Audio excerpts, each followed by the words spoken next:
Le diable s'éloigna de Jésus jusqu'au moment fixé. Bien-aimés dans le Seigneur, la question qu'on se pose est quel est ce moment fixé? Quel est ce moment fixé? Tu l'as prononcé tout à l'heure? Oui, l'agonie de Jésus. Sa condamnation, sa crucifixion, voilà. Mais en réalité, nous vivons ce temps de carême. En ce dimanche, premier dimanche, nous entrons pleinement dans le temps de carême. Le temps de carême qui nous invite à méditer sur notre propre vie, à faire un profond examen de conscience, à nous détourner du péché et à nous tourner vers Dieu. À nous tourner vers Dieu. Ce sera un combat quotidien, un combat de chaque jour. Et ce ne sera pas un combat facile. Ce ne sera pas facile. Vivre 40 jours tourner vers Dieu, à fuir le péché, à fuir le mal. Comme Jésus au désert, à la fin de son temps au désert, on nous dit il eut faim. Et il fut tenté par le diable. Nous allons nous engager. Peut-être depuis notre baptême, nous sommes engagés dans la vie chrétienne.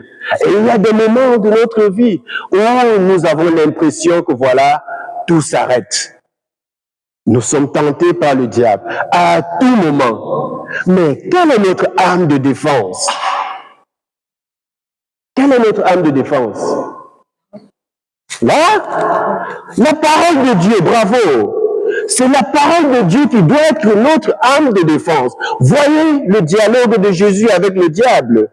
Le diable lui propose ceci, lui propose cela. Mais avec quoi est-ce que Jésus parvient à s'éloigner, à combattre le diable?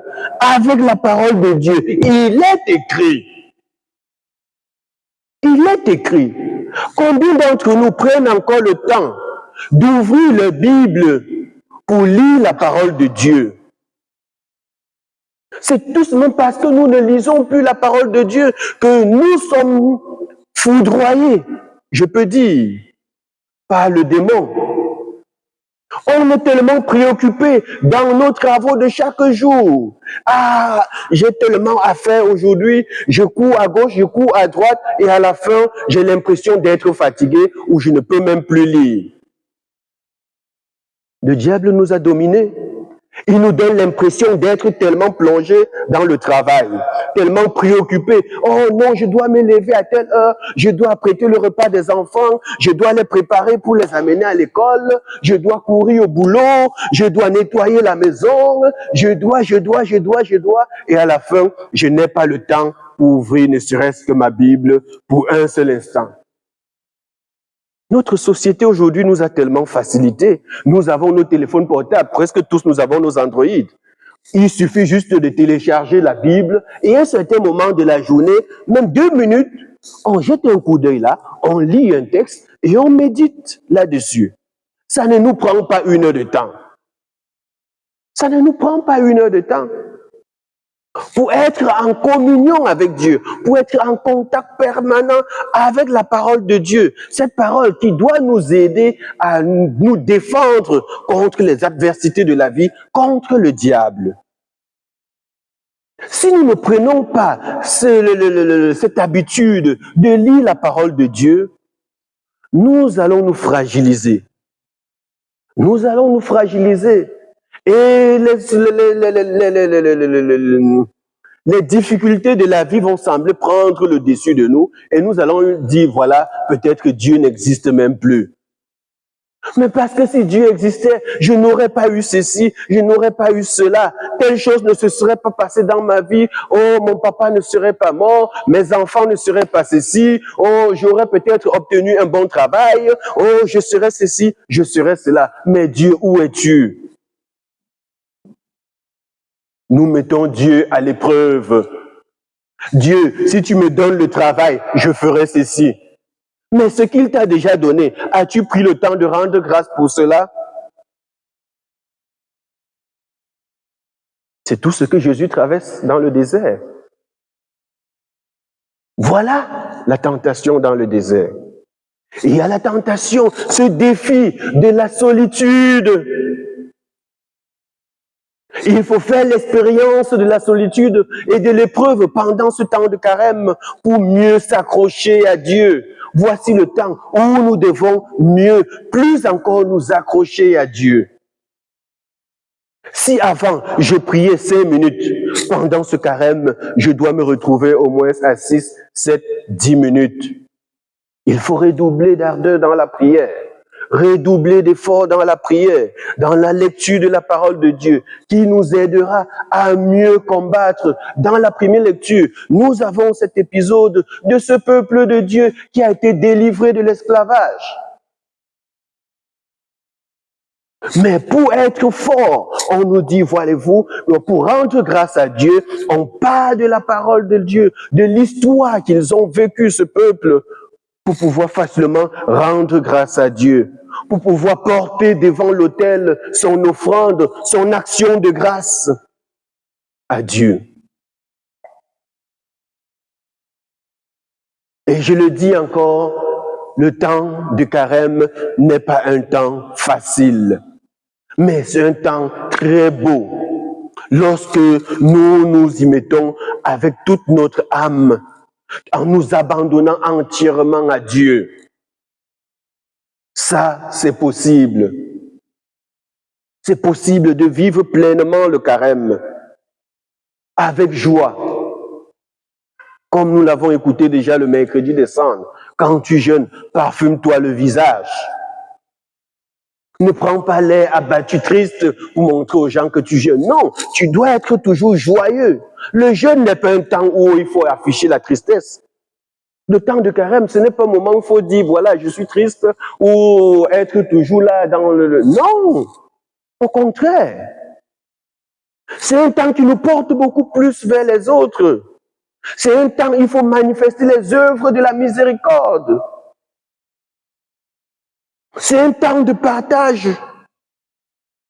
Alors, quand je jeûne pendant le carême, je dis, je prends la résolution de ne plus manger la viande. Le kilo de viande coûte combien? Peut-être 8, 12, 15 euros. Alors, j'ai mis ça de côté. À la fin du carême, j'essaie d'évaluer. J'ai mis de côté 2 kilos de viande. Peut-être pour ce carême, ça fait peut-être 30 euros. Qu'est-ce que je fais de ces 30 euros à la fin du carême? Ce n'est pas que je vais aller acheter maintenant les 2 kilos, je m'assois. Bon, le carême est fini. Magnifique. Et je m'empiffre. Mais non. C'est le moment de dire, je cherche qui n'a pas la possibilité, même pendant le carême, même en dehors du carême, de manger cette viande-là. Il y a des pauvres partout dans le monde. Il y a des possibilités de soutenir des orphelins. Alors, les 30 euros que j'ai réservés, que j'ai mis de côté comme effort de carême, mes 2 kilos de viande que je devais manger pendant les 40 jours, voilà, j'offre pour nourrir peut-être des pauvres, pour soutenir un tel. Voilà mon carême. Je ne me prive pas pour après en profiter. Je me prive pour qu'une autre personne puisse profiter. Cette personne-là qui n'a pas la possibilité, même en temps normal, de manger à sa faim, de boire à sa soif. Lorsque je dis boire à sa soif, je ne parle pas de bière ou de vin. Mais la simple eau, peut-être ici, vous en avez encore gratuitement. Ailleurs, même cette eau, il faut l'acheter.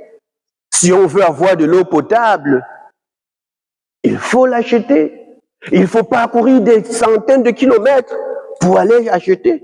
Alors, si je peux œuvrer à ce que peut-être dans un village abandonné d'un coin, il puisse avoir peut-être ne serait-ce qu'un mini puits d'eau, une petite source qu'on a creusée, essayer d'emménager pour que cette population ou ce peuple puisse avoir un peu d'eau potable, alors j'aurais contribué à ce que le royaume de Dieu aille de l'avant. J'aurais bien vécu mon temps de carême. Ne croyons pas qu'il faut avoir des milliers d'euros pour être charitable. Même avec le peu que nous avons, nous pouvons faire quelque chose qui puisse plaire à Dieu. Qui puisse plaire à Dieu. On nous dit, déchirez vos cœurs et non vos vêtements. C'est l'invitation à cette compassion, que je puisse ressentir la douleur de l'autre, la souffrance de l'autre dans mon cœur. Et pouvoir lui apporter mon secours, lui apporter, voilà, ma main d'œuvre pour qu'on puisse ensemble se relever. Se relever, c'est ensemble. C'est ensemble. Et Saint Paul nous le dit en réalité. S'il faut aller un peu plus loin, il nous dit, dans le Christ Jésus, ni juif, ni païen, ni esclave ou homme libre, tous nous sommes frères dans l'amour de l'Esprit Saint. Voilà ce que Saint Paul nous dit. Tous nous sommes frères. Nous devons contribuer dans le Christ. Nous sommes une et même personne. Il faut travailler, mes frères et sœurs, pour que ce carême nous donne de nous tourner en réalité vers l'autre. Nous serons tentés, nous serons provoqués, nous serons persécutés. Mais nous devons nous retourner vers la parole de Dieu qui nous soutient, qui nous porte, qui nous aide à combattre cet adversaire qu'est le diable. Même le découragement de nos vies, nous trouverons la force dans la parole de Dieu pour aller de l'avant. Pour aller de l'avant. Alors, prenons comme engagement pendant ces 40 jours de lire au moins 2 versets bibliques par jour. Au moins 2 versets. Si nous n'avons pas le mystère pour suivre à la lettre ou le calendrier liturgique, prenons notre Bible, ouvrons une page au hasard. Ne faisons pas de lecture ciblée. Cherchez seulement ce qui va me plaire dans la Bible. Non. On fait une lecture au hasard et on médite sur ce texte par rapport à notre propre vie, pas par rapport à la vie des autres. Parce que très souvent, quand nous prenons le texte ou quand on lit, on écoute, directement nous projetons sur la vie des autres. Non. Projetons la parole de Dieu sur notre propre vie. Lorsqu'on dit par exemple, les bandits n'entreront pas dans le royaume des cieux ou les hypocrites, franchement, on regarde, telle personne avait volé, sûrement c'est de lui qu'on parle. Telle personne est hypocrite, sûrement c'est de lui. Non!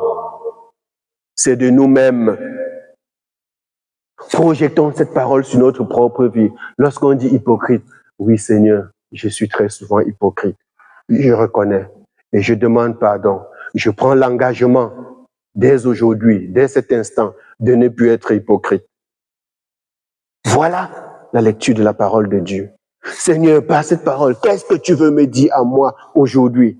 Pas qu'est-ce que tu veux dire à mes enfants, pas qu'est-ce que tu veux dire à mes parents, pas qu'est-ce que tu veux dire à mon voisin, à mon entourage, mais qu'est-ce que tu veux me dire à moi? Si j'entre donc dans ce cheminement de conversion, alors je rendrai un très grand service à ceux qui m'entourent. Comme on le dit, pour que notre village soit propre, pour que le quartier soit propre, il faudrait que chacun prenne l'initiative de balayer sa propre cour. Parce que si chacun balaye là sa propre cour, alors finalement tout le village sera propre. Mais nous attendons toujours que ce soit peut-être les autres, que ce soit la mairie qui vienne balayer, qui vienne nettoyer. La mairie, c'est qui? C'est nous, c'est chacun d'entre nous. C'est chacun d'entre nous. Donc nous devons nous mettre au travail. N'attendons pas que ce soit les autres qui viennent nettoyer pour nous. N'attendons pas que ce soit un autre qui vienne nous donner la grâce du pardon dans nos cœurs. Non. Nettoyons nous-mêmes notre propre cour. Nettoyons nos cœurs. Déchirons nos cœurs pour être plus proches les uns les autres. Le psaume que nous avons écouté tout à l'heure, il y a un passage, un fragment qui m'a le plus marqué. Il nous dit, puisqu'il s'attache à moi, je le délivre, je le défends car il connaît mon nom. Il m'appelle et moi je lui réponds. Je suis avec lui dans son épreuve. Puisqu'il s'attache à moi. S'attacher à Dieu, s'attacher au Seigneur.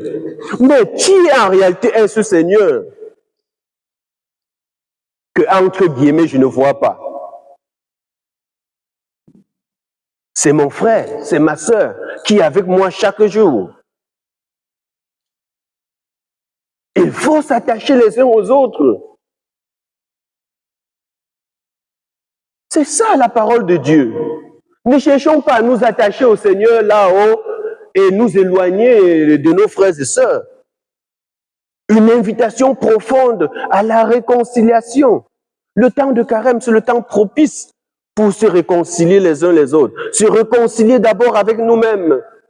Il faut pouvoir se pardonner pour pouvoir pardonner aux autres. Il faut accepter de se réconcilier avec soi-même pour pouvoir facilement se réconcilier avec nos frères et sœurs, se réconcilier avec nos enfants, se réconcilier avec nos parents. Le temps de carême, 40 jours, mais qui peut durer toute une éternité.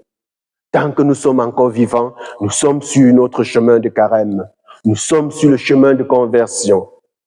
Il n'y a pas un moment où on peut dire on a atteint le sommet de la conversion. Il n'y a pas de chrétien parfait. Le chrétien, c'est qui? C'est ce pécheur-là en quête de conversion. C'est celui-là qui se reconnaît pécheur, qui demande pardon au Seigneur, qui entre dans la voie de la conversion, qui chaque jour cherche à se rapprocher de son frère, à se rapprocher de sa sœur. Lorsqu'on dit le prochain, mais c'est qui mon prochain? Pour qu'il devienne mon prochain, je dois aller vers lui. Je ne reste pas attendre qu'il vienne vers moi pour devenir mon prochain. Non. Je dois aller vers lui pour qu'il devienne mon prochain. Donc faisons l'effort d'aller vers les autres pour qu'ils deviennent notre prochain. Aller vers l'autre, c'est entrer donc dans ce chemin de la conversion, entrer dans ce chemin de la réconciliation, entrer dans ce chemin du pardon accordé.